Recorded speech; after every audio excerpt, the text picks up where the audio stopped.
by sort of fiddling around with how you invoke a syscall, you can sort of fool the supervisor and sort of hit the syscall table it doesn't think you're hitting, and that's kind of annoying. I think this will eventually get fixed in the kernel. You can just about work around it in user space at the moment. If you're interested in the gory details, the vsftpd source code has a pretty big comment, I think. Also, you can try and desynchronize the supervisor. This is another example of an API that's hard to use correctly because, let's go back to the slide again. When the supervisor gets woken up from an event, it could be a syscall enter event or a syscall exit event, and you aren't really told which it is. So if the supervised process can sort of cause one of those events to go missing, and then you've got a desynchronization going on, and you've probably got a serious breach of policy there. So that's something you have to code around. To summarize ptrace sandboxing, although it does have the potential to increase your security by taking away the kernel attack surface in a sandbox where you've already got a pretty low attack surface, it's kind of probably best avoided just based on the sheer weight of all of these pitfalls. That's why I don't think I'll ever enable this by default in vsftpd, but the code's there as an interesting academic piece of documentation if you want to go check it out. So don't turn this on in production. I don't even know if it works in the latest version. Thank you, Chris. I will now introduce the HITB sandbox, which is the work of Tavis Ormandy and myself. We designed the HITB sandbox with this idea in mind. From what I've already said, it seems hard to avoid root if you really want to get access to any real privilege dropping facilities. So first, we need to drop access to the file system. So I've mentioned already rlimit no file, which would prevent you from opening new files. But this one is already very limited because you can still delete files, you can still rename files. You also need to prevent ptrace on other processes. Otherwise, it would be trivial to escape your sandbox. If you just use rlimit no file, if you're limited by that, you can just ptrace on another process and escape that, right? So we also need to prevent sending signals to other processes. So there is a lot of reasons to require something more to drop privileges. So if you think about it, just switching UID and GID would mostly solve all of this. And so that's why we designed the HITB sandbox. So at first, what we had in mind was pure UID-GID switching. So the way we wrote that was we required an administratively defined pool of UIDs, GIDs. So there is no need for etc passwd entries. You just need to say, okay, this range from 1 million to 2 million UIDs is reserved for the HITB sandbox. Then on invocation, when something wants to get sandboxed and execute the HITB sandbox, which is a HITB binary, we will search for unused UID and GID, and then we will switch to them. And then we will execute the program to sandbox, and this program will execute under this new UID, GID, and it will prevent it from doing many things, right? So the problem with that is we needed to do that statelessly. We wanted to do that in a stateless manner. So we found a cool trick to do that. So what we did was we choose a random UID and GID in the pool, and then we use rlimit nproc, which restricts the number of processes with the same UID, and then so we restrict, we use rlimit nproc with restricted, and when we make a call to set UID to switch to this randomly chosen UID, it will fail if the UID is already used. So the good thing is it allows us to do everything in a perfectly stateless way.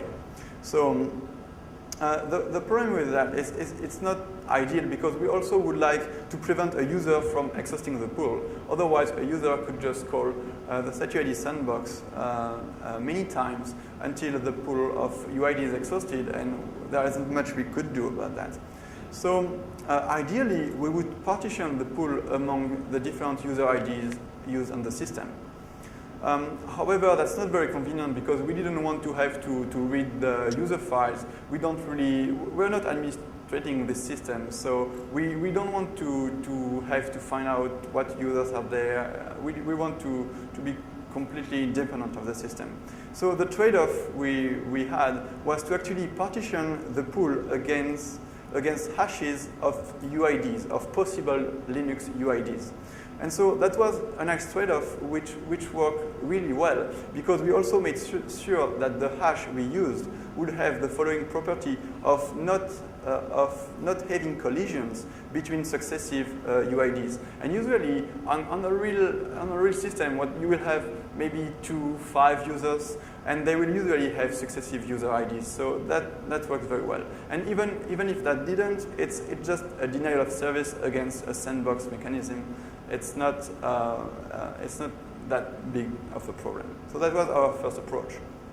However, even by doing that, we were pretty okay, but still, it leaves a lot exposed. If you only do UID switching, you still have a lot which is exposed. So for instance, you could exploit /temp races, which is a very common security problem. You could also exploit SecUID binaries, which might have some vulnerabilities.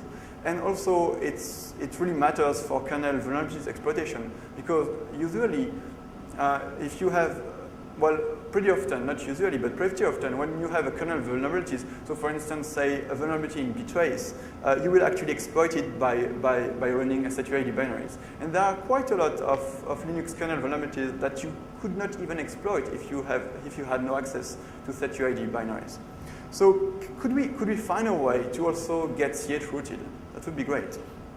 But the problem is we are running a root with the SecUID sandbox, so we could imagine doing chroot to an empty directory, switching our UID and GID as I've explained, and then execute the target. But that would not work, because how would you execute the target once you're chrooted to an empty directory?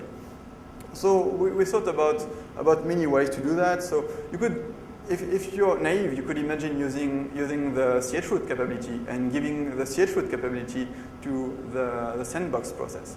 But that would be really bad, because actually the chroot capability is actually equivalent to root.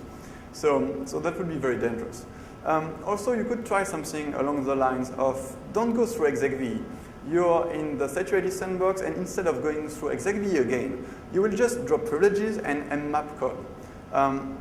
The problem is that would not be convenient, because first, if you're in a SecUID binary, loading libraries or a mapping code without going through execv again is very dangerous. It has many problems. You don't clean up your address space. There might be secrets lying in your address space, and there are many other problems. So we try to find a better way. So could we just give a process the privilege to chroot to an empty directory? That would be good, but can we do that? So we found a way to do exactly that. And that way was to use the following trick, where we would share the process file system structure. So in the Linux kernel, there is a per process, per thread actually, a file system structure. So the way it works is our sandbox, which we can call process A, will spawn a new process B. But we will use the clone system call with the clone fs flag, so that A and B share their root directory, their current working directory, etc. And then process A, which is the sandbox, drop privileges, and B waits for a special message from A. Then A executes a binary, the target binary that we actually want to sandbox. And when this binary this binary running in process A wants to chroot, it sends a message on the socket pair that we've defined before, and then B chroots to an empty directory, which also affects A. So basically, what you have is you have another process that that is root, that has the capability to ch root, and that will do it for you whenever you request it. And the way we gave it that capability is by